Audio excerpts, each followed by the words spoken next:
Oh, yeah, more of What this. the Wait, is it fucking up again? No. How so? I mean, he's in here. Okay. I thought you meant when you said, "Oh yay, more of this." You meant the thing that happened last week. No. I'm meaning the story. Okay, yeah. Yay, more Yay. weird Harry Potter time travel alternate dimension bullshit where everyone tries to correct everything about Harry Potter and make him haha funny better, I guess? Because we totally need Harry Potter Emoto self-cest. Yeah. It's totally a thing we I know need. I do. I long for death. Not just because death's hot.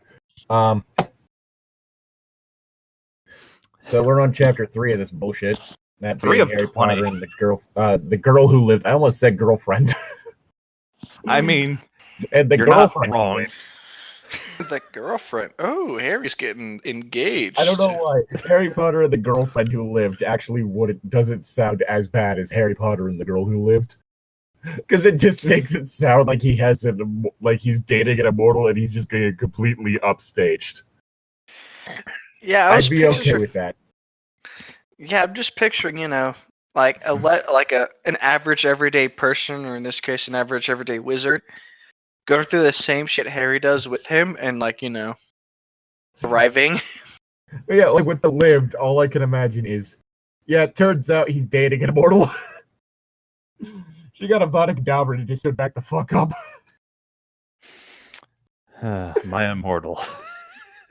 I mean, that's better than this.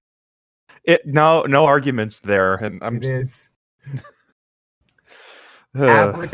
Abracadabra, he yelled Harry, pointing his womb, is better than this.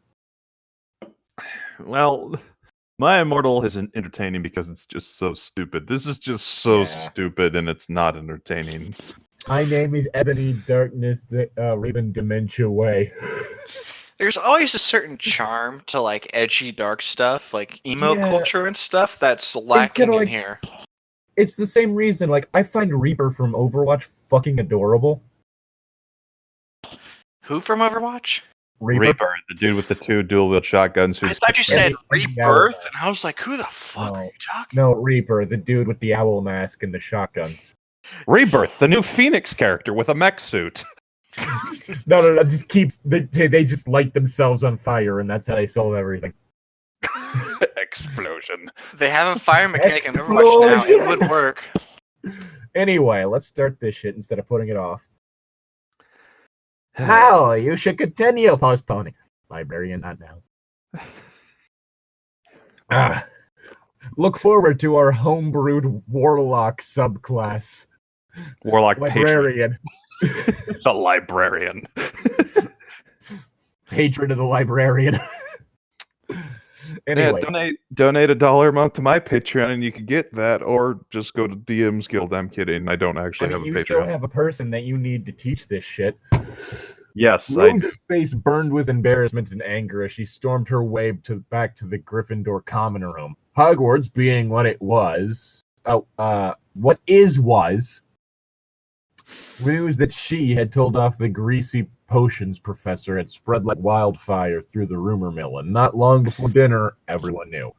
While the Gryffindors and Ravenclaws seemed proud of her, the Hufflepuffs remained put out because of the tournament. The Slytherin shot scathing glares her way. Rose ducked her head to avoid looking at anyone. Realization that something as simple as telling Snape off could sway people's opinions made her feel queasy. Yes, because bitching at a teacher is totally something that no one would expect to cause anything. Did they call Snape greasy? He's described as greasy in the books. Mm-hmm. So you're saying he's pretty much a neat, edgy... I mean... weeb? Is he weeb kind of greasy, or I'd say just neckbeard kind of greasy. Not weeb necessarily, but definitely beardy. Oof. We've made this joke. I think me and Tom made this joke during the Wolfbeard reading. Oh no. In which we started calling Snape a neckbeard. Yeah, I think we did now. Because we were making fun of people who idolized him. He redeems himself at least, but even so, just. I mean, yeah, but he only redeems himself because he had the hots for Harry's mom, which isn't a good reason to redeem yourself. I wonder why Hagrid is my favorite character. He likes Harry for Harry, not because he's the boy who lived or anything else. You're a wizard, Harry. You're a Harry wizard.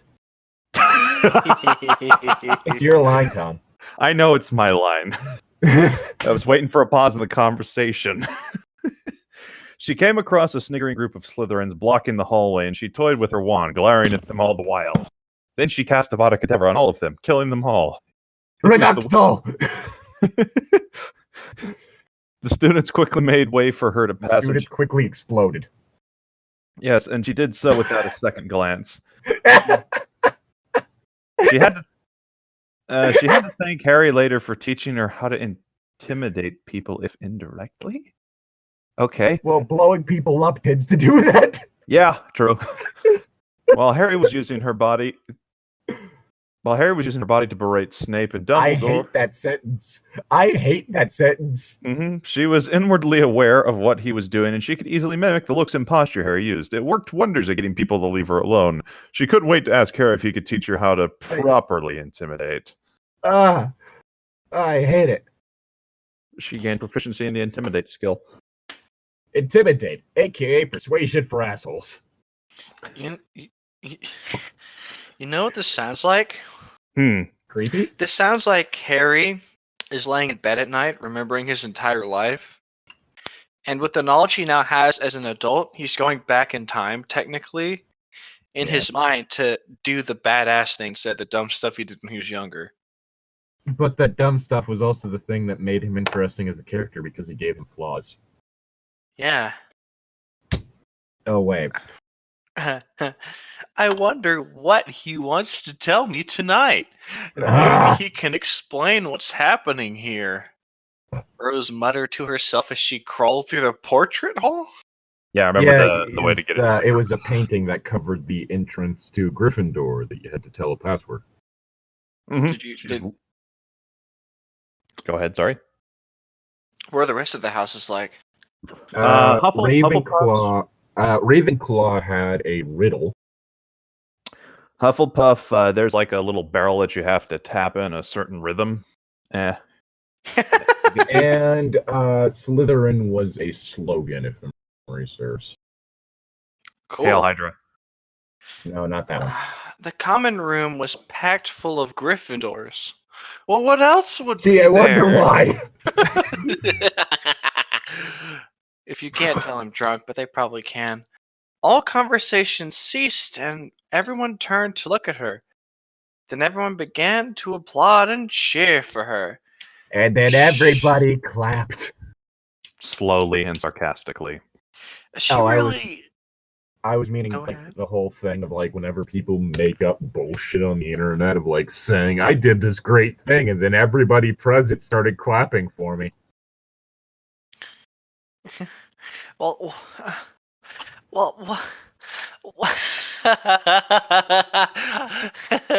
I'm really sorry, guy. I love the fact that the concept of people being bad at lying on the internet is making you laugh. Hey man, I'm drunk. Everything's funny. while Harry was using her body, bad Harry, by the way, her body to berate. No, you went back. You went back a paragraph. I did? Yep. No way. That was Tom's. My bad. You start with she really didn't. Oh, fuck.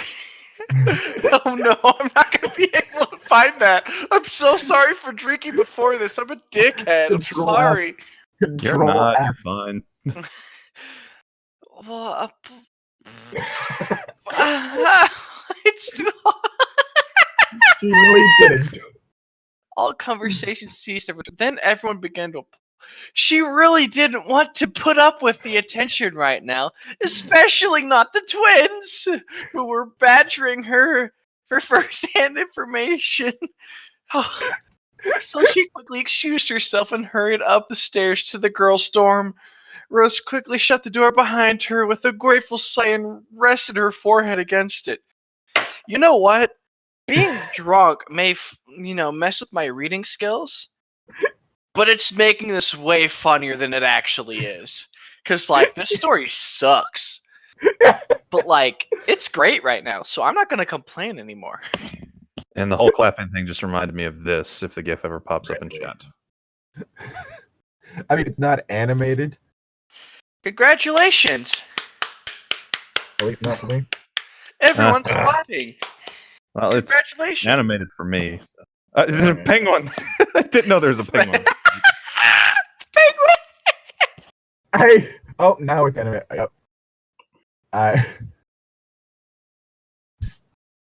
Everyone from Evangelion. Basically. Okay. Hi there, penguin. Rose, Hermione said sternly from behind her. Yes, Rose's voice was flat and emotionless, and she didn't turn around to face Hermione. Inwardly, she was happy to see Hermione again, even more so that Hermione had stood with her against Malfoy earlier that day. Rose hoped that Hermione was here to actually apologize, as she hadn't yet. Oh my fucking god. Zane? It's Zane's line. But I just read, and it is it's the kind of fucking conflict that only comes from everyone being an unlikable ass. I can't believe you said those things to Professor Snape. I'm really sorry. That burp was unprofessional. How could you? He's your teacher. Fuck you for burping, man. Zane, it's okay. This entire channel is unprofessional. I don't think we've been professional once. It might actually be part of the reason why no one's asked us for a voice acting thing. Well, there's a difference between being unprofessional and just being rude, and I'm pretty sure our viewers don't want to hear us burping. I mean, unless they're into that.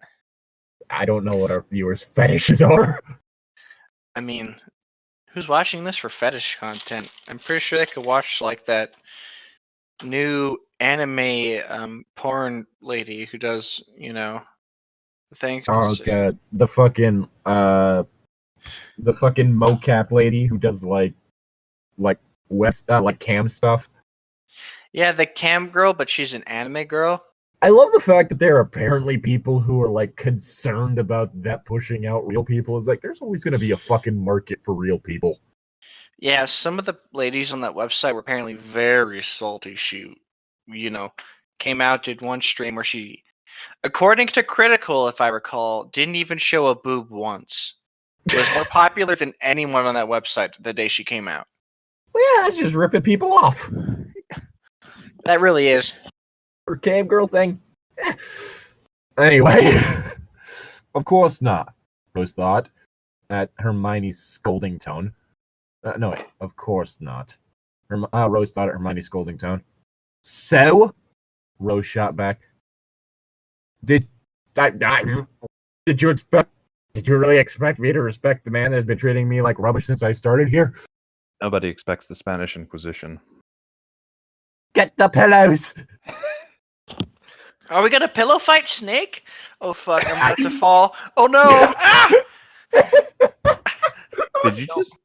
I didn't fall, don't worry. Okay, good. Yeah, there wasn't also just call Snape Snake. Same thing. Yeah. Oh, that wasn't the time I did Everclear for Monster of the Week, but I always forget, I drink way too fast. I mean, that one you did actually hit the ground. I heard you do that. Would it be dangerous if I clip my nails right now? Probably. Don't do so. That doesn't seem like the best idea right now. But my nails are really big. I need to clip them. Sober up first. Fuck you. But okay, fine. Is it my line? I don't know what the fuck is happening. No. It's my line, Zane. Llytic is right. You probably should wait till you sober up to trim your nails. I know it's difficult to hurt yourself with nail trimmers, but I mean, I found a way. What I'll probably do is end up hurting myself. I mean, so you're right. You don't want to end up hitting the quick, because that shit hurts. I mean, you can The bite quick? your Who nails. the fuck but is that's quick? gross. No. Like the area where the nail meets finger. Ooh, no. Yeah. My pinkies are annoying with that because they're asymmetrical, and one of them just has like a corner that juts forward with that part. Hmm. Mm-hmm. So, like, if I were to do it as short as possible, I can't get them to the same length. Oh no. Or just trim your cuticle back. It hurts a little bit, but at least you're No. symmetrical. Guys. No. And you only bleed for a little bit. It's fine. No. Guys. Jesus Christ, are you clipping your nails till you bleed? No. You I shouldn't have be. before, yes. No. No. Bah. Most No. just my toenails, though. Bat. On a less disgusting note, I'm so drunk I'm hungry now. God damn it. Is it my line? No, No, it's Tom's. He still hasn't read. Oh. Hermione opened her mouth to retort, but Rose was already fired up and didn't let Hermione say anything before continuing. And who are you to scold me, Granger? She hissed. Waspishly? You've never heard anyone be described as a wasp before. No. I've heard them described as being a wasp, but waspishly just it's hard to say, and it doesn't roll off the tongue well.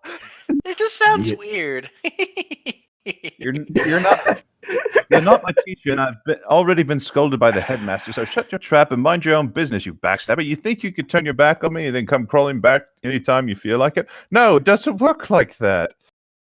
You I hate fucking every minute of this.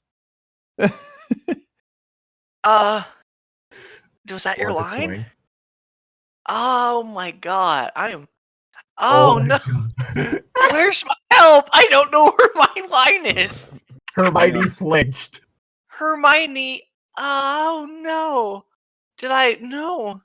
Hermione Flinched. opened her. Hermione Flinched. flinched and recoiled. Then her redheads ran. Properly coward. Hermione murmured an apology and left the room. Tears shimmering down her eyes. Down her eyes.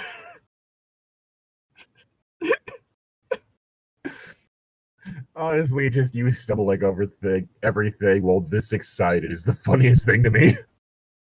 Well, I really hope the audience enjoys it, because maybe I can do this once a month. Not any more than that, because that would be irresponsible. I can already tell right now I want to get drunk again, which is bad, so I need to wait a bit. Everything in moderation. Yeah. Rose shook her head at her former friends retreating back. What the hell was Hermione acting her? You bitched at her. What do you expect? She had been the one that abandoned Rose with Ginny and Ron. Rose didn't have anyone anymore. If Hermione was trying to become friends again by scolding her for, fucking bitching at a teacher, their friendship was not going to be reconciled anytime soon.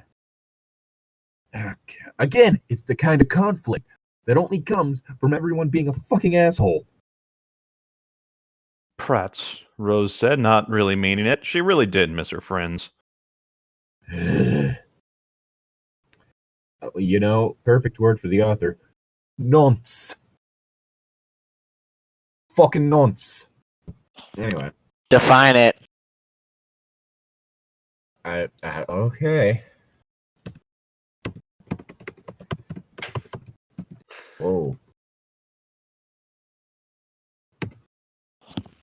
Let's see. I'm drunk right now. Are you really, really, goading me on like this? Are you really doing this? I'm drunk, dude. You really think anybody... A person convicted of a sexual offense, usually child molesting. Jesus Christ. Fuck that. Again, fucking relations between a 14-year-old and an 18-year-old. 17, but still. 17 or 18. We don't know.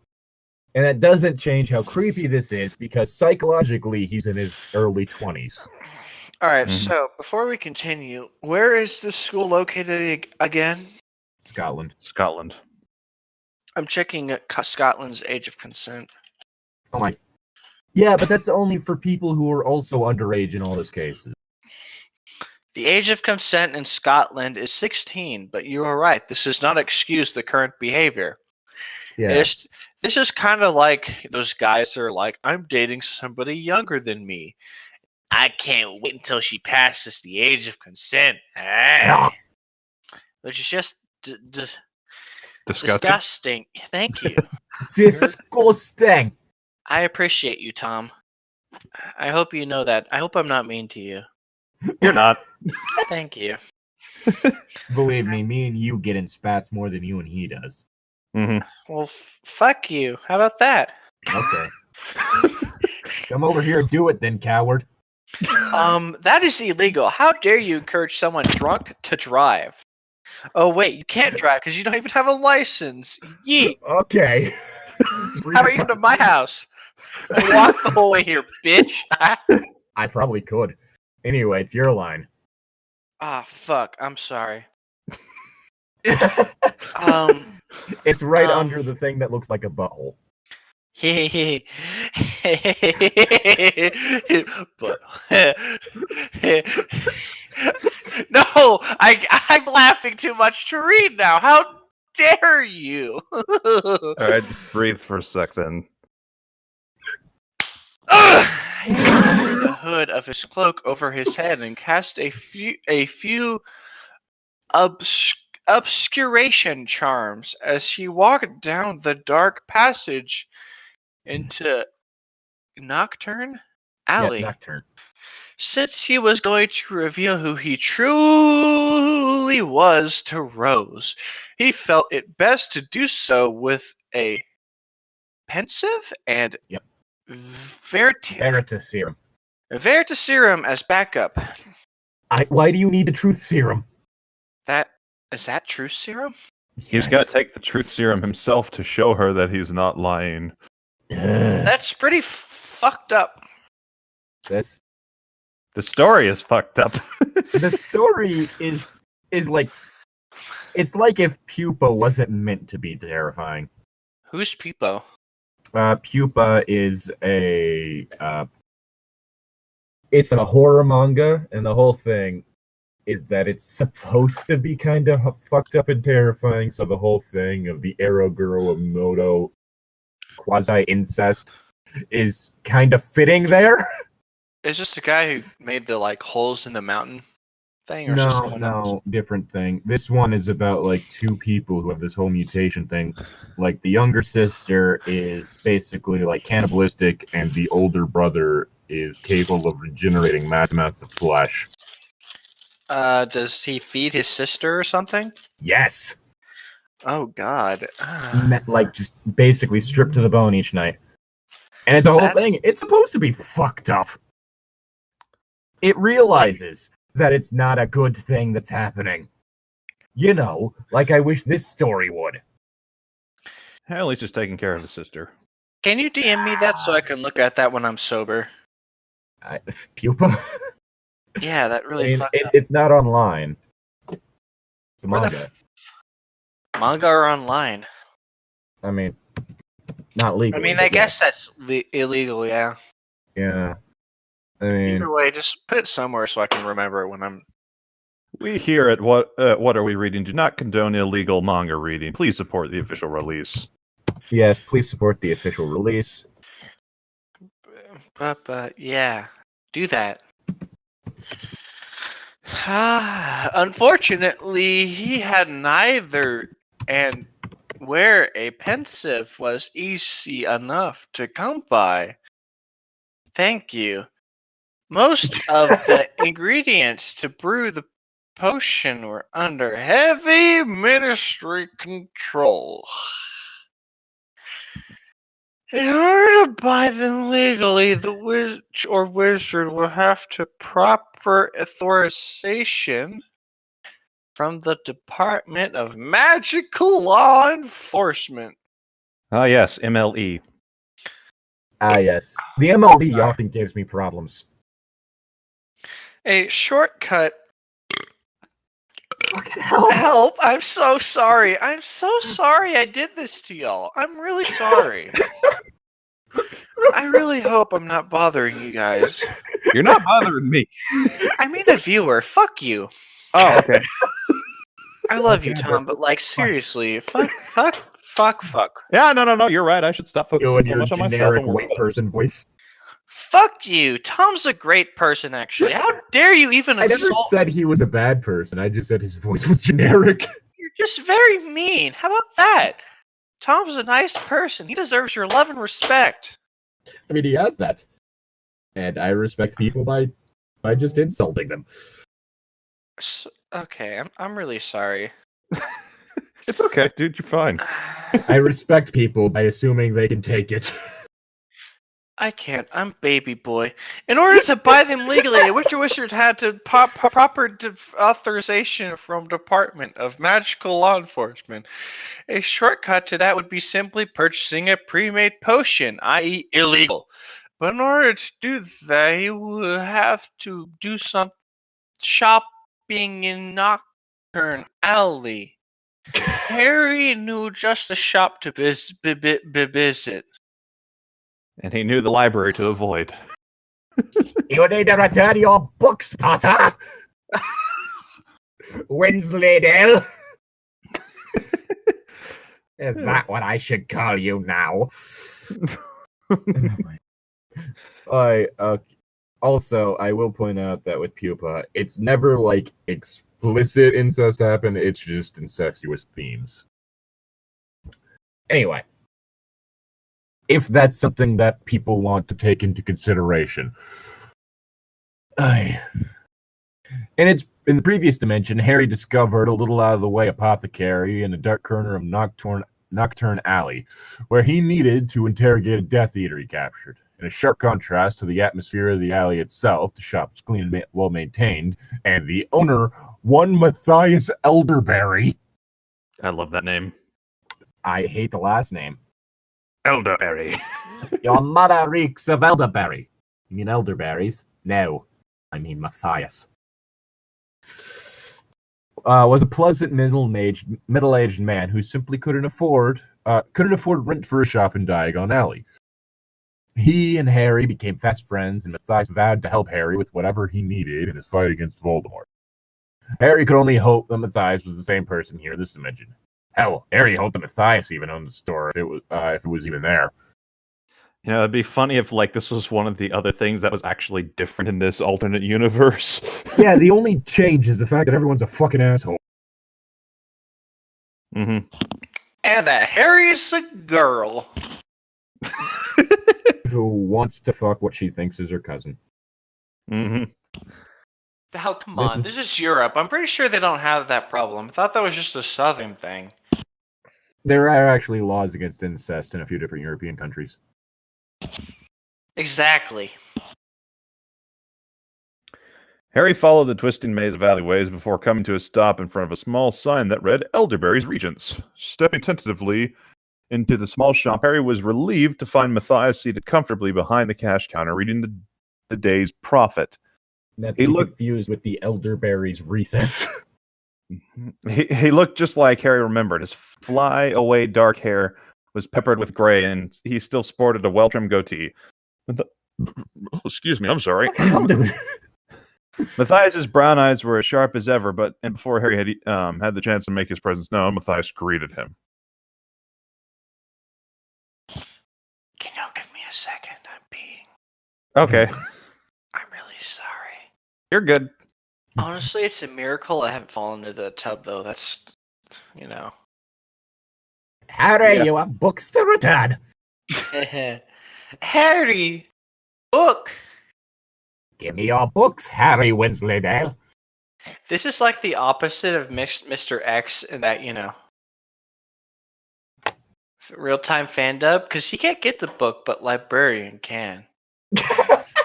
You need to return your books. I'm sorry, I can't add to that. I'm too drunk. I just wasn't expecting you to bring up Snapcube. I'm waiting for their Sonic Riders real-time fan dub. Okay, so they haven't done another fan dub then. No, I'm actually subscribed to them. Don't worry. If they release one, I will link it to you. How about that? Okay. Do you want that? Okay. Yes. I promise I'll remember. Don't worry. All right. just I'm watching their Sonic Riders playthrough right now, and they're talking about how they are doing that fan dub right now. You know. I got you. Honestly, like I don't like in the same way as it is with like Aaron Hansen. I always find like Sonic stuff fascinating. It's like I'm not even that big of like Sonic itself. It's just all this shit, just like all the bad Sonic stuff. I always find fascinating. Honestly, I think even just the culture of Sonic, the history of the Sonic fandom would be something to look into because they've been through a Sonic lot. Boom Let's Play coming soon. Please don't make me buy that game so you can play it. I have I the mean, I am computer. thinking of buying a Switch, but is it for this? No, I don't think there's a Switch version. There's a the Wii U version. Sonic Boom Boom. Okay, Boomer Switch version. I Why is there a boom when there's a sound barrier is broken? that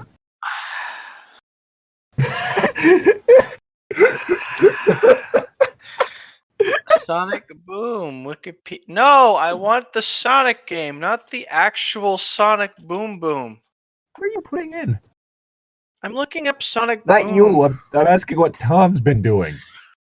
Legend of Zelda characters. Okay. That's Oh Aghanim no, from Link to the Past. Swit. He's also a wizard. I'm kind of tempted to just put in one of Moonhut's. Have I shown y'all that one comic I'm reading where Ganondorf marries Zelda? Yes, you have shown us that one. It's very sweet. I like it. What was I doing again? You were looking up whether or not there's a version of Sonic Boom for the Switch. Sonic Boom game Switch. Nintendo Switch. No, I think they have it on Wii U, but maybe not Switch. Yeah, I was gonna say it's Wii U. There is a Wii U at Tom's apartment, but I don't think it's one of his roommates. I have a yeah, Wii it's U not at my mine. actual parents' house, but not my, actual apartment. I don't think I'm gonna head all the way out there to play Sonic Boom. I was more just making a joke. I thought you were. Buy a Switch, we'll play Smash Brothers, and I'll smash you with the worst character in the game. I eat Byleth because everyone hates Byleth because more Fire Emblem. Honestly, I think it's a really interesting take on a character. They don't have a counter, which is the best part. Mhm. They kind of did the research. I'm kind of upset at Byleth. I was wishing for Edelgard, if anything. Because, instead of just another sword person, we'd have an axe. Whose line is it? It's mine. Duh. Okay. He's What's the my bad line? guy. There's the booby, then there's my line. I Hey, get it. stranger. Tom, hey there, stranger! Called from behind his paper. Have you been reading the paper lately? No, Harry answered cautiously. He was still unsure of Matthias in this dimension. He figured that the best way to gauge him would be to hold a conversation. Generally, a good way to gauge someone. What is it with bad writing and just stating the obvious? Like you don't phrasing would probably be better there. Instead of the way it's done, be it Harry decided that striking up a conversation would be the best way to read him. I don't know. There's something about that sentence there that bugs me. Anything interesting?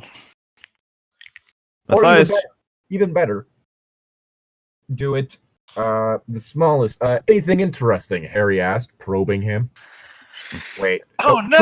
Phrasing. Haley, why is he probing him? Phrasing. But Harry asked, testing the waters or testing. I don't know. Something.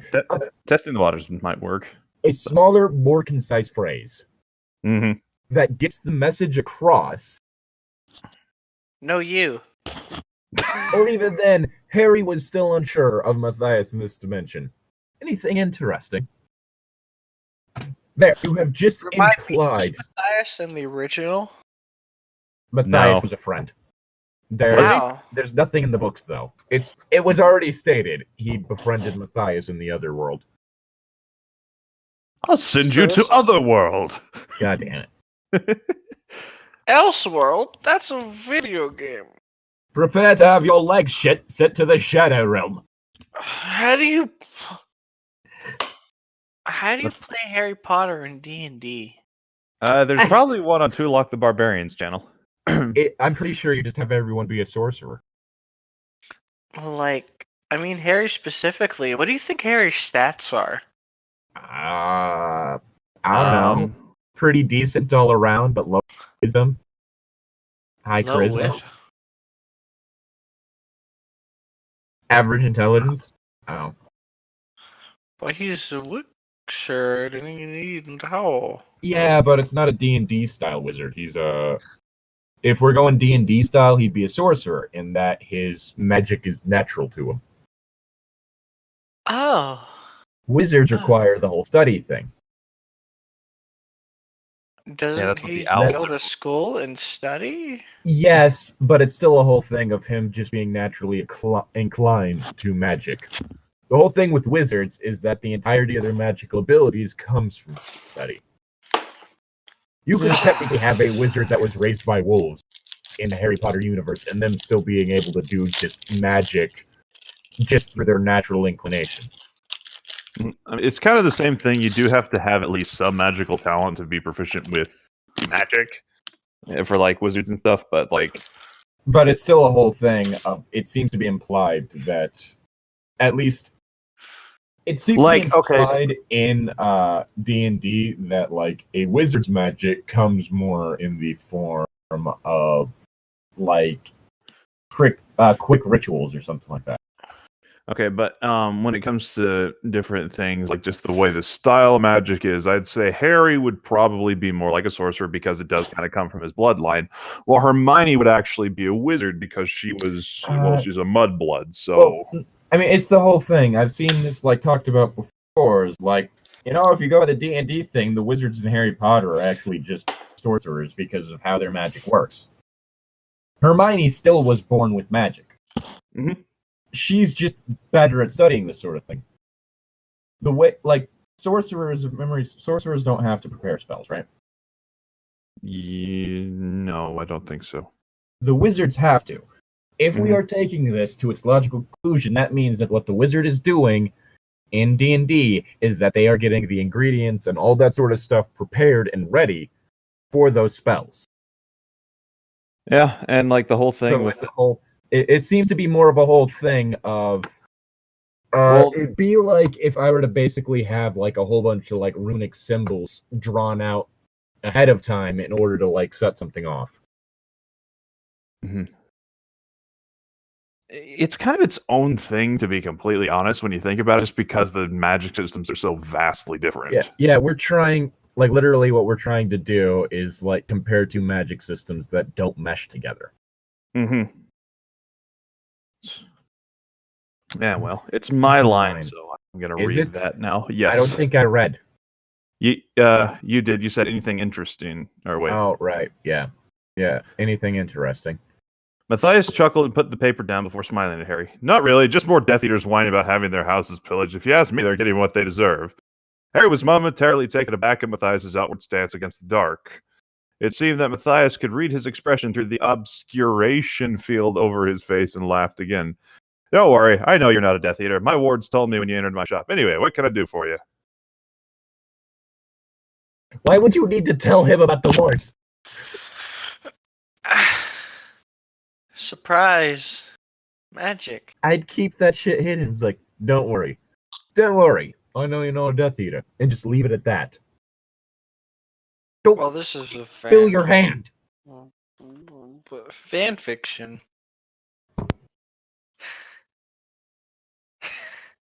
Yeah. Almost fell out of my chair. Fuck you. I'm falling on my chair, not you. Like, I've I done said things. almost. Are I've you done making things. fun of me? No. I was actually throwing some tissue away from blowing my nose, and so I had to lean around to reach to get to my garbage can, and I almost fell out of my chair. You better not be making. But yeah, like, I'll write a thing where a character ends up oversharing something, but it's typically for the sake of comedy, and they're the kind of person that's just more of a motor mouth anyway, like loose lips and shit like that, can't keep a secret.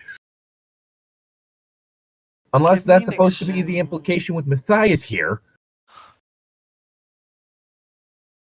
Good. It's just a stupid thing done for exposition that you could have just had Harry be like, "Oh right, shit, wards." Wow, you put a lot of faith in the offer. I'm sorry, I expect a bare minimum. Well, maybe writing hard. Writing is hard, but there's a bare minimum that I still expect from people. Ah, that was a weird sound. I'm sorry. It's your line. I know, but like you kept. Harry talking. mentally slapped himself. Oh, shut up! Let me read. Harry mentally slapped himself. He had forgotten about the wards. It was a good thing he didn't carry the dark mark. Otherwise, he would have been stunned and most likely woken up in prison. Wait, but what? Continue. Okay, I guess Psych, guess he let brought me the read. death. Shut up. I guess he brought the Death Eater in there to interrogate, not the Death Eater. All right, whatever. Now that the pleasantries were out of the way, Harry was glad that Marius was the same person here. He felt he could trust Marius with his identity. If not name. Wensleydale. And pushed the hood back, revealing his face. Marius's eyes widened momentarily, but he quickly squashed the surprise. I need some veritaserum, Harry stated, and I don't have time to brew any. Do you have any in stock? What we got here is a plan.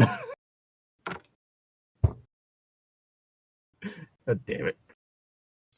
Now all I can think of is Dutch. What makes you think I would carry into that? Matthias said curiously. Harry simply raised an eyebrow at the older man, as if saying, "Are you telling me you don't?"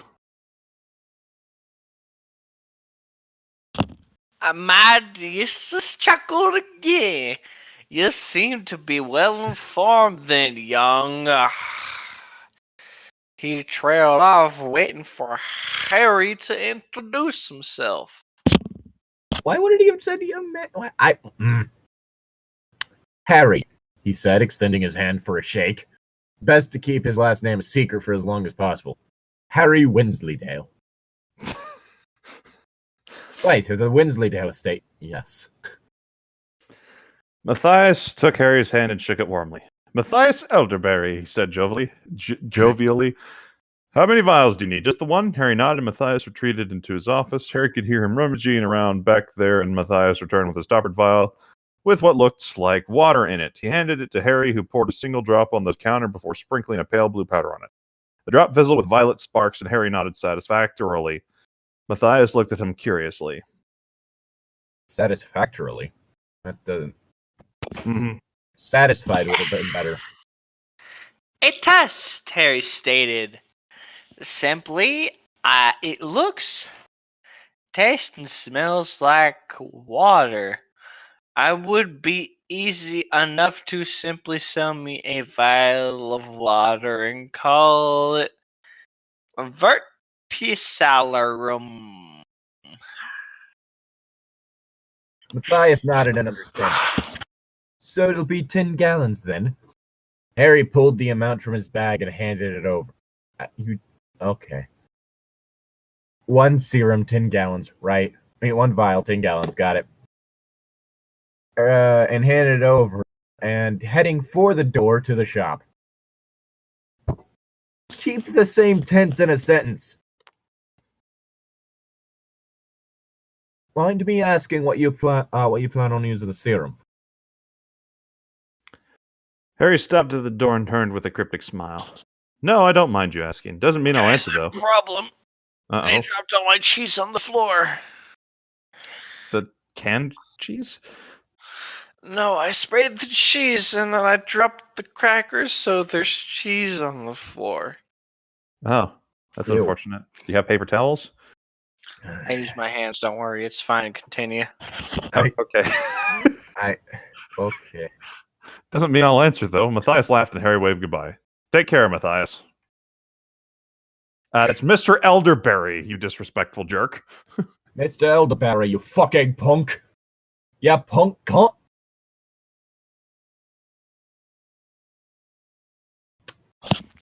Sorry, I'm eating my cheese off You the need to floor. return your books, Harry. I'm eating floor cheese. Don't. Get it? Floor Oh. cheese. Oh. I put the cheese on the floor on the cracker. No. I'm eating it. I have floor Oh. cheese. No. As Harry left the shop, did y'all say that? No. Is it my line? Yes. Nice. He put his hood back up and replied the abscuration charms. He planned to stop by Ollivander to pick up a spare wand, as he wouldn't do to be seen with a copy of The Girl Who Lived wand. I mean, from the outside, it would just look like they're the same length and made out of the same wood. Exactly. No one cares if it looks exactly the same. I mean, granted, in the movies, they had it to where each one personalized, but It's different. almost like people take their wands and fucking personalize them. Yeah, it could have been aftermarket.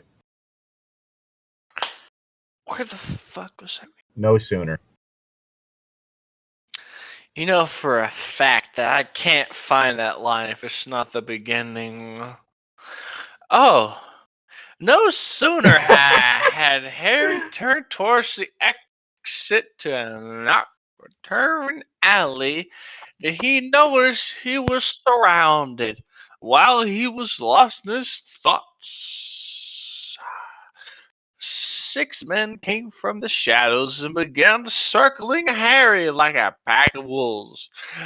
Harry was instantly on his guard, and his hand clenched tightly over his wand. Well, what do we have here? Asked a raspy, bark-like voice from behind. Harry whirled and was instantly enraged. Seems a stranger has trespassed into our alley. Pack of wolves indeed, Harry thought bitterly. Encircling him was none other than Fenrir Greyback and his personal pack of werewolves. Harry's eyes flashed maliciously as he thought back to when he was 17. He remembered the failed attack at Riddle Manor where Fenrir and Remus had fought. Remus fought valiantly, but Fenrir had the upper hand and more experience, and in the end, Remus nearly had his throat ripped out by the evil wolf. Luckily, he had survived, but just barely. Then he died at the Battle of Hogwarts, and Harry had to raise him and Tonks and his son.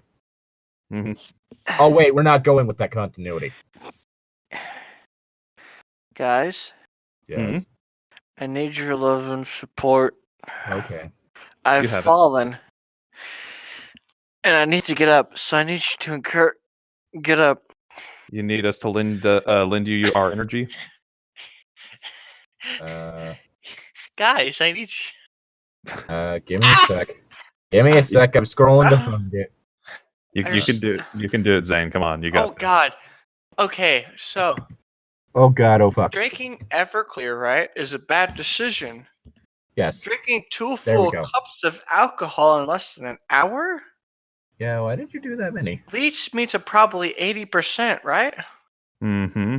That's just under Everclear, so I need. I have. Oh wait. Actually, Ow, let me my do this. foot! I just dropped my foot exactly on my foot. You dropped your foot on your foot. Chair foot. That foot. There we go. Well, what I do have we sent it have directly to. here? Read that one. Yeah, so pack of wolves and Nope. the other 5 werewolves began to snicker.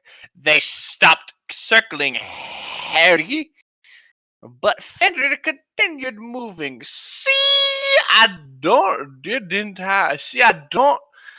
Alright, I'm gonna start over. See, I don't know where you visit, and I never forget a cent. He explained, me and my pack haven't had much fun lately. So you and nobody happens along, and well, I think you understand where I'm going with this. Was that my line? Yes. Yes.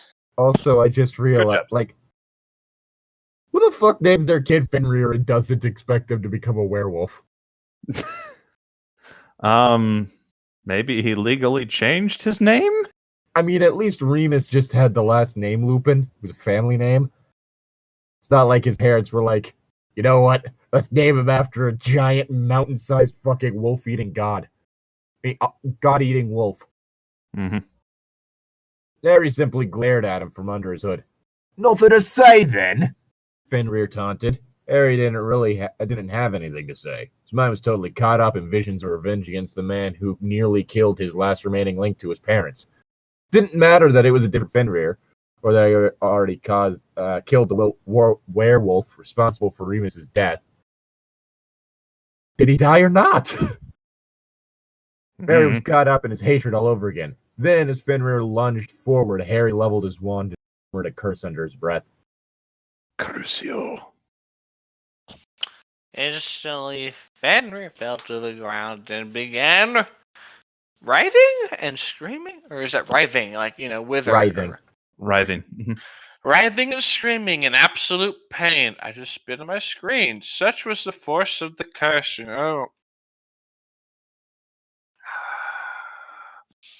The other 5 werewolves stepped forward to assist their alpha. But with the wave of his hand, they were all frozen in place like foolish samurai warriors. Oh my fucking god. Stay where you are, Harry had pissed in the dark. Cold voice. Inwardly, he knew he shouldn't kill the werewolf right now, for all the evil he would commit in the future. But now was not the time to attract the ministry's attention. Still, it wouldn't hurt to have a bit of fun. Oh yeah, he's an asshole. Yes, Harry is indeed an asshole. He deserves to be thrown forth in time to where me, Aku, have control of the entire government body. Meaning that my word is law. Where Aku's word is law. My evil is law. That's what it is. Anyway, a foolish samurai war. Anyway, fucking hell. Imagine being so evil that you know you're evil and you reveal yourself as such. I throw open a portal. Ignoring the gathering crowd, Harry lifted the pain curse on Fenrir and wordlessly summoned a huge python. Bind the werewolf, but do not kill him.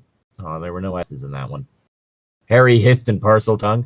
The gathering crowd all began muttering amongst themselves about how the Dark Lord had returned. Harry, you fuck! Many of them fled, but a few began to look upon Harry with adoration. No. Harry laughed silently to himself, thinking this could work to his advantage. He could find the whereabouts of any loyal Death Eaters and hunt them down before before Voldemort could call them back in case his plan went awry. The python hissed menacingly as it wrapped Fenrir in its coils and clacked its jaws together near his head. But please wait, my lord, Fenrir simpered fear. Don't kill me. Everyone watching was taken aback at the sight of the ruthless Fenrir Greyback pleading for his life. Was that a typo? Was that supposed to be whimpered? No, simpered is a word. Okay, because the W and S are right next to each other, so that could have easily been a typo. Well, it's spelled W-H, so I think it was probably intentional on the author's part. W-I. Mm-mm. Are you sure? Yes. I have a fit of the hiccups, hold on. 0 line. I know, but I'm making me. Okay, then. He'll be back in a sec. I'm back. I can't read. It's so blurry. You fucking god. Harry hissed. Harry hissed at a command in Parcel tongue. parcel tongue, and the python loosened its coils enough for the werewolf to breathe. Harry crouched down from the sneered coldly. Tell me, everyone watching was taken aback at the sight. Nope, you went backwards. I'm sorry. Tell me Greyback. Tell me, Greyback, whom among my followers is still loyal to me? Harry hissed, releasing an aura of darkness. You know, you'd think that Fenrir would, I don't know, recognize, if not the appearance of Lord Voldemort, the smell. Yeah, probably the smell. Are you telling me that I can buy Voldemort's smell online? Oh fuck! I dropped everything off. Oh fuck! Everything's off the tape. Fenrir whimpered like a kicked puppy and kissed the hem of Harry's robes. Fuck off. Inwardly, Harry was disgusted by this act, but didn't show it. I have remained loyal, my lord, Fenrir groveled. Tom. Yeah, hang on, I lost my place. Whom else? Fenrir remained silent, and Harry snapped angrily at him. Well, speak, Doge. I don't think whom goes there. Maybe not. I don't think so either. I don't Fenrir care. cringed. Oh, hey, I have something in common with Fenrir right now. And covered his head. Harry wondered what Voldemort had done to the werewolf to inspire such fear. Probably beat him. Maybe tortured him. I don't know. It's kind of the Dark Lord for a reason, you dick. Maybe don't play off of your opponent's PTSD. It's kind of a dick move. Oh, I'm sorry, my lord. I don't know. He whined. Harry sighed outwardly and inwardly. So much for his grand plan. You disappoint me, Greyback, Harry hissed. With a wave of his hand, the python vanished in a puff of smoke. You are lucky. God, he Thanos'd him. Thanos the python. You are lucky I don't have time to deal with your incompetence today, else I would kill you. Fenrir cringed again. Go into hiding till I contact you. Harry lifted the curse from the other 5 werewolves and watched as they and Greyback fled into the bowels of the alley. All I can imagine is just the fucking werewolf from Zomcom. Tell me more. Read Zomcom. Tell me more! Okay, I'll fucking look up the werewolf from Zomcom. Hold on, where's my line? I'm gonna be honest with y'all, I kind of fell over a couple paragraphs ago. So give me a second to open my eyes and get up. I'm really sorry if this is detracting from this fan fiction, but at the same time, would y'all rather me be drunk or deal with this horrible fan fiction about incest? I mean, it's nice that you're talkative, but okay, let me get closer. I've been counting with one last glare at the gathered crowd and a swish of his dark cloak. Harry left the alley himself. He had a satisfied smirk on his face. I had ow. That had been fun. And Harry couldn't wait to see tomorrow's prophet. Yeah, Prophet. Nice. Because it's called the Daily Prophet. That's my line, right? Did you finish your line? Yes. I think I did. Yeah. All right. Emoticon that looks like a butthole. That night, Rose left the common room at 8:30 to get her invisibility cloak and map for her meeting with Harry in the Shrieking Shack. It took her a bit to finally find them, but she eventually did. Throwing the cloak the items. Throwing the cloak over her head and activating the map, Rose headed toward the door, but stopped when she heard a tapping on the dorm window. Cautiously, she walked over and opened it, and a barn owl flew in, landing on a post on her bed. She recognized the owl as the same one she sent to Sirius. She hurried over and recognizing the owl as the same one she sent to Sirius, she hurried over and untied the letter from the owl's leg. The owl stayed on the bedpost, waiting on a reply. Rose hastily opened the letter and was overjoyed to recognize Sirius's handwriting. That was one of my favorite parts about the books, is like the different handwriting the typing gave each of the characters. It was really cool.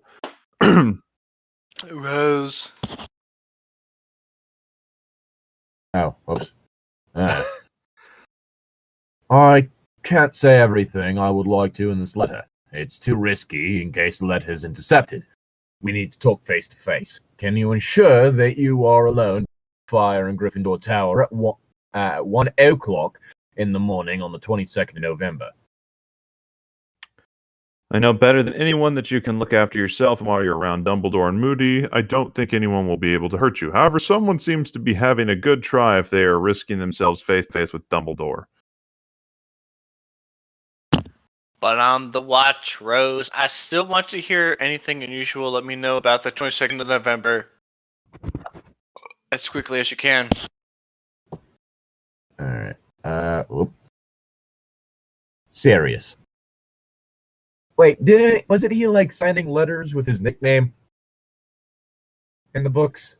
Yes. Like he made sure not to use his real name so that, didn't end up tying fucking Harry in with him and possibly getting Harry arrested. Yep. I think it was Snuffles is what he called himself. That's right, he called himself Snuffles, not Badfoot. Mm-hmm. Oh, sorry, it's my line. Rose smiled at the thought of talking with her godfather again. She missed him terribly and hoped he was doing well. Scribbling a quick reply to him, she told him as much and also told him that she would be by the fire on the 22nd of November. Finally, after hiding the letter from Sirius in her trunk, she threw the invisibility cloak over herself once more and activated the map again. So, Sirius is Snuffles, right? Yeah. I mean, his high school nickname was Padfoot, but yeah. When did they start? Like when Harry got to the school, is that when they started flying, or did this happen before Harry even went to the school? There was the Snuffles thing? Yeah. Oh, I think that was just a thing he came up with because it was like, I need a thing that makes sure he knows who I am, but anyone who doesn't realize that I'm a dog animagus won't know. Because that was the thing that even, like, when no one knew, to the point to where it's part of how he escaped Azkaban. Because no one knew, and so he just turned into a dog once he had, like, worked up the, courage to break out, and just fucking, like, trotted out of his cell between the bars. And then everyone's just like, this is a strange dog in jail. Let's just... Well, the Dementors, basically, it was, like, mentioned that they couldn't read the emotions of an animal as well, either.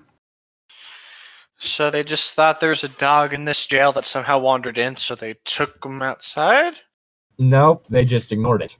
Because the Dementors only care about humans, because that's what they feed off of. So there's just a dog walking inside their jail, and they were like, yeah, fuck it, who cares? It's just a dog. Basically. Yeah. Okay, admittedly, I'm not in my room, so can you give me like 3 seconds to walk around? I was gonna say, whose line is it? Because it might be mine. No. If it's, I haven't read in a while, so. My line is, as she hurried from the castle, Rose's Okay. mind wandered to what she and Harry would discuss that night. She can only hope it was good. Butthole emoticon again.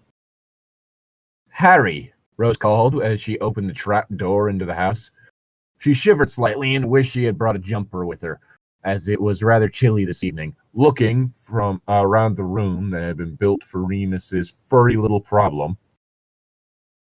Yeah, I believe that's what it was called in the book. She didn't see anyone. She did finally hear faint music drifting down the stairs from the upper room. I swear to God, if he's playing the piano. Climbing the stairs, she recognized the instrument being played as a flute. That's even worse.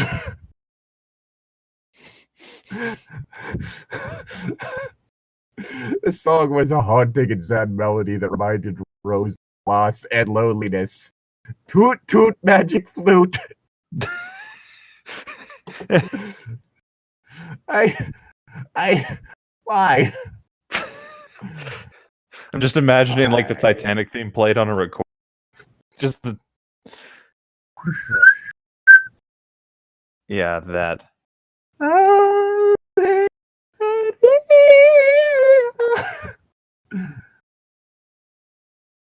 Still, the music was beautiful and almost mesmerizing. Rose followed the sound to a closed door on the second floor. When she opened the door, she was surprised to find that the room had been cleaned and repaired and a cozy fire was crackling in the hearth, making the room feel warm and comfortable. On a scarlet leather couch by the window sat Harry, playing a silvery flute. He had his eyes closed and Rose waited patiently for Harry to finish the tune. No. That is a no from me, my friend. No. I don't know why, but I'm just having such a visceral reaction to the flute thing. That was beautiful, Rose said softly. Her eyes were drawn to the silvery instrument in his hands. I didn't know. Magic flute. I didn't know he played. Harry smiled at the redhead sadly and said, "Thank you. It helps. I find playing helps me organize my thoughts." Lovely. You keep snoring. Me? Yes. 'Cause fuck. Cause fuck. I'm gone, man. Good. Has it been an hour yet, or am I just crazy? About How long? until we finish the chapter. But like, how long, chap? I mean, you have gone off on several tangents. Don't worry, Zane. We're over halfway done, so we'll be done here soon enough. We got a quarter left. Okay, Dad. I don't want to know which one you were saying that to. Rose tore her gaze away from the flute when Harry gestured for her to have a seat next to him on the sofa. In front of the sofa was a small table on which sat a large soapstone bowl. Carve it! It's easy! You just need a piece of wood. My face is on my keyboard. Are you...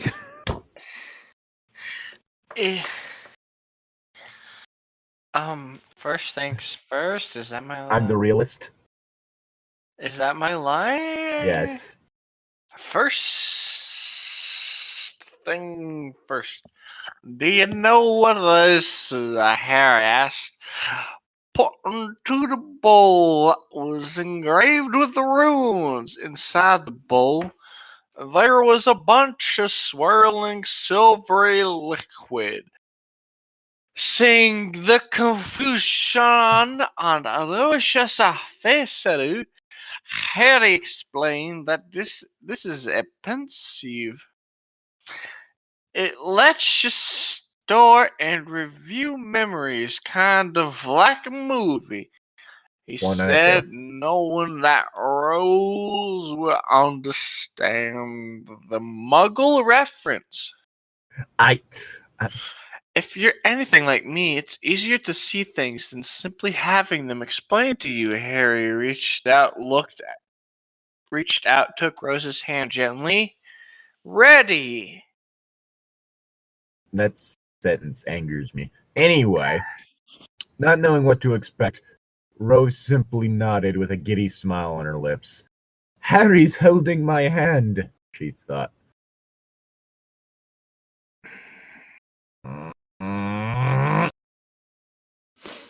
She was surprised when Harry waved his other hand over the bowl and the silvery liquid began to swirl and the surface began to clear. Just try to keep any questions till we're done with the memories, okay? Harry, looking into the bowl, she could see what was clearly a stairway at number 4 Privet Drive.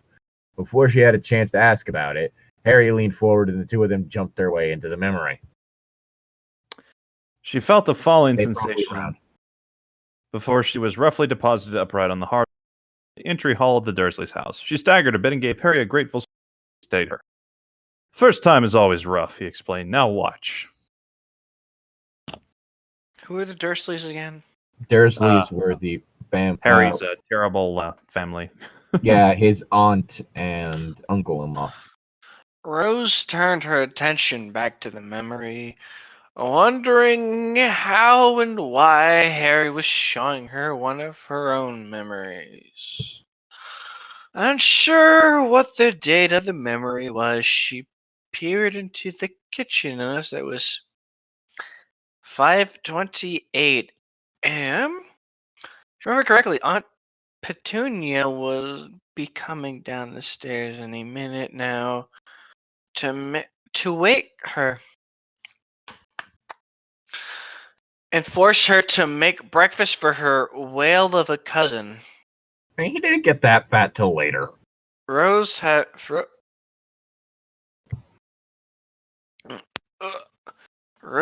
felt her neck and cheeks heat up with embarrassment. She really didn't want Harry to see this. She tugged on her sleeve to get his attention. Harry, I really don't.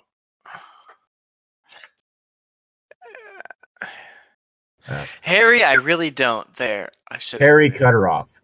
Just watch, he insisted gently. Rose looked pensively back at the memory, and sure enough, her aunt stormed down the stairs. Her aunt stormed down the stairs and took the padlock off the cupboard beneath them. Rapping harshly on the door, Petunia called, "Wake up, boy! You need to make breakfast for my Diddykins." The cupboard door opened, and Rose expected to see a younger version of herself clamber out, but she was shocked to see not a young girl, but a young boy with messy black hair and green eyes, sporting a familiar lightning bolt-shaped scar on his forehead. Boy.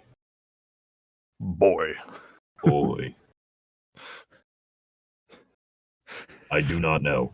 Just people having trouble saying Atreus. You fools, it's boy. Boy.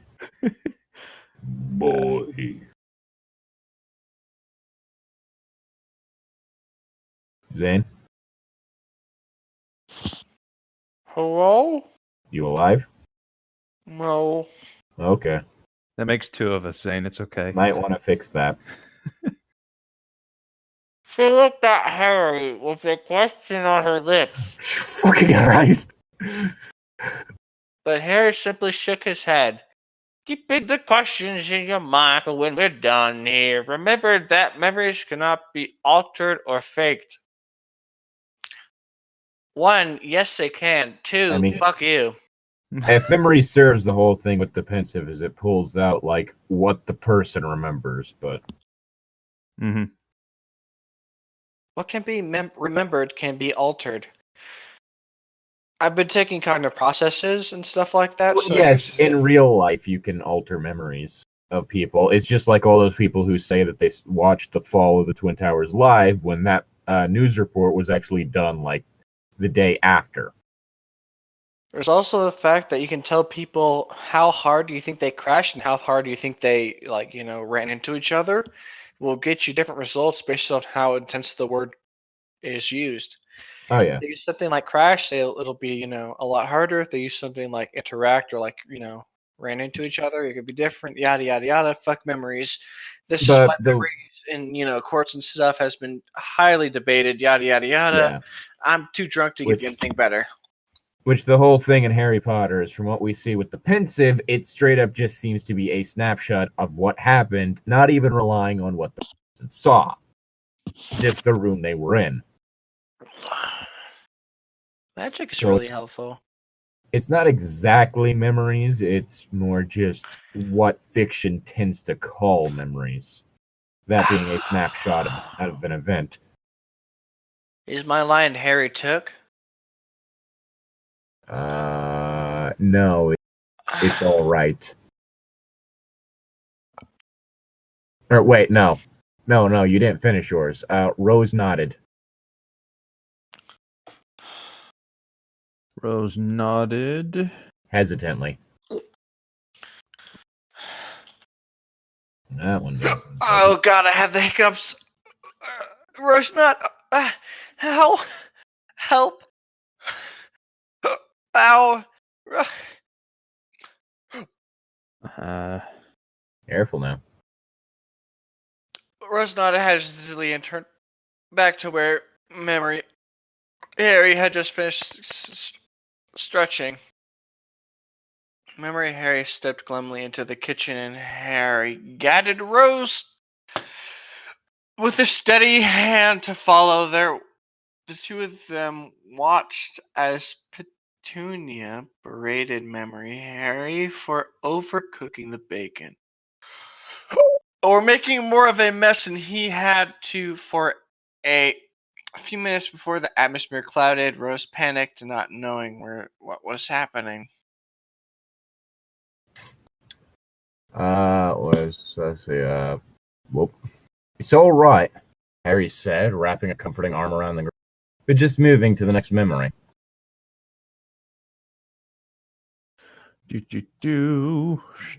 As soon as he said that, the scene was replaced with a familiar sight of Petunia's flower garden, and a slightly older memory Harry was stubbornly tugging on a tough weed. The weed evidently had some thorns on it, because memory Harry cried out and stuck a bleeding thumb in his mouth. "Stupid plant," he said, stomping roughly on the offending weed. Rose held her own finger out and examined it. She remembered pricking her finger while trying to pull the stubborn plant out and cutting herself on a thorn. She still had the small scar. Harry took Rose through a few more memories of his childhood memories, ranging from being forced over to Mrs. Frigg's while his aunt and uncle took Doodly to an amusement park, to his bouts of accidental magic and Doodly's game of Harry hunting, all the way up to the trip to the zoo where Harry had inadvertently released the Burmese python. "Look familiar?" Harry asked while asked a wide-eyed Rose. Rose simply nodded, unable to tear her eyes away from the imagery in the pensive. She still never understood how that snake winked. Actual thing. To say she was confused would be an understatement. She didn't know what exactly she was seeing, but her first thought was that Harry had modified her memories. But didn't Harry say that memories couldn't be altered? She turned toward Harry to ask a question, but the scene shifted again. "Hold on," he said. "We're not nearly done yet." The next scene, the pensieve presented was of a dingy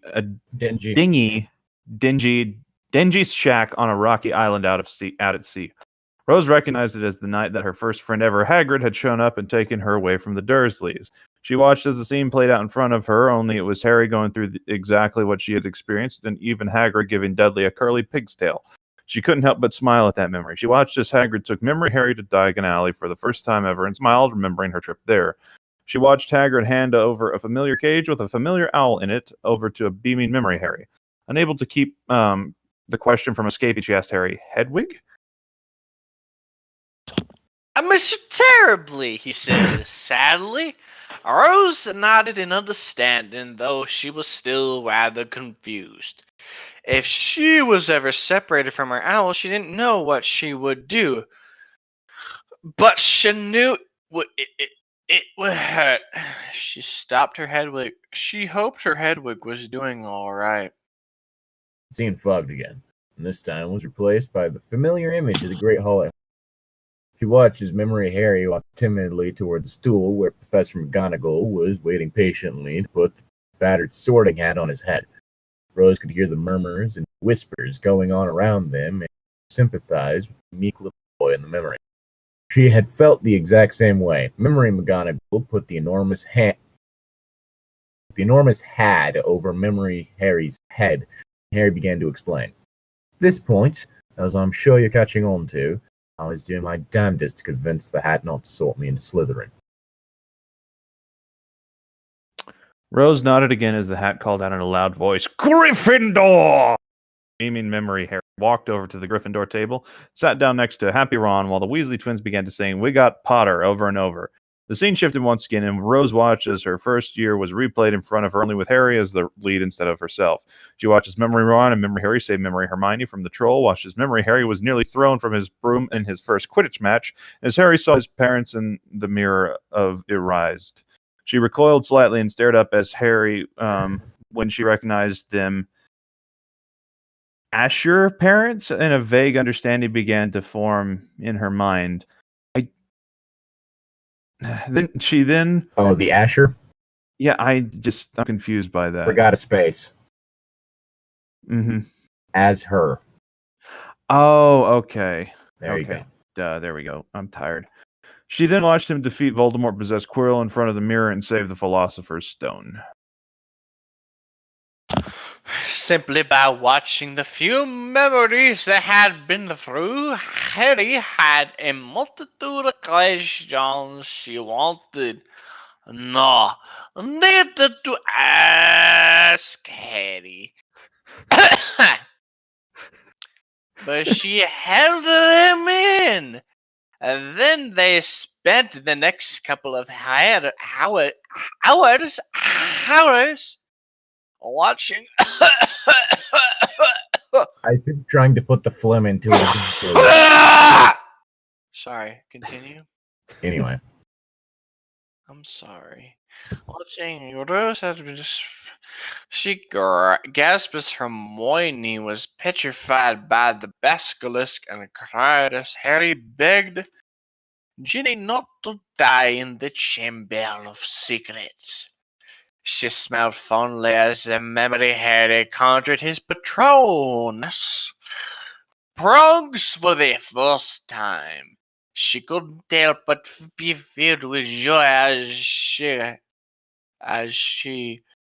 watched Memory Hermione, and Memory Harry save Sirius and Buckbeak from death in their adventures with the Time Turner. Though she was a bit confused as to the absence of Ginny. I hate it when I'm a bit confused. The scene shifted again, and Rose saw her more recent memories of Triwizard Tournament in front of her. Harry spoke again. I'm going to let you see all of my fourth year because it might help you in the tournament. But we won't need any more than that, he said. Why? Rose asked. She noticed a pained expression on Harry's face and wondered what was so horrible about the things that happened after fourth year that hurt him so. Because there is nothing in them that will happen now that I am here. Now shush! See, this is why I'm not too keen on time travel. They're always the same fucking thing. Rose turned back to the memory and nearly screamed. There in front of her and trying to eat Memory Harry was a dragon. I have to fight a dragon? She shouted. Harry chucked slightly. Did he throw something at her? At Rose, as she gasped at the memory. Rose clapped heartily as Memory Harry swooped down and swooped up the golden egg. As the scene shifted, she turned back to Harry and asked again weakly, I have to fight a dragon. I mean, that's a pretty reasonable response to that. Yeah. Harry simply smiled at her and continued to watch this scene being played. It was a Hungarian horntail. Mm-hmm. And Where only do in the we movie go? did it break the chain. The In next the book, it was the competition just went as planned. Mhm. The next scene was the second task. Rose mad a face as she watched Memory Harry wolf down the slimy gillyweed. Harry took her shoulder and guided her into the memory. Rose panicked initially, but relaxed when she could still breathe underwater. She glared at Harry for not telling her as much, and Harry laughed again. Harry, you're a dick. Ah. The two. Why? Okay. Is why my line? No. The two of them. The two of them followed Memory Harry down to the Merfolk Village. Village, where floating there serenely were Fleur's sister Hermione, Cho Chang, and Ron. They watched as Memory Harry tried to save both Ron and Hermione, but was stopped. When was Cho Chang wasn't down there? Or wait, is that who Cedric had to save? I don't know. I think they're getting some details wrong in this. Who fucking cares? I do. Can I finish? Yes, Yeah, please do. sure. Rose turned toward Harry with a curious look on her face as Harry explained they take someone you care about to the bottom of the lake, and you have to go save them. Rose nodded, and the two of them followed Memory Harry back to the surface as he swam upward with Gabriel and Ron in his arms. Then the scene shifted again, this time to the hedge maze. Gabriel. What? Who's Gabriel? Gabriel Iglesias. Clearly, I'm fluffy. I mean, that man is very buoyant, so. You right. Let's see. Going down. Fucking hell. Motherfuck. Okay. Stop being so bitchy with loading. Oh, fucking hell, this is why I hate the fandom site on desktop. Okay. Okay, that's the first task. Okay. Golden egg. Yule ball. Second task.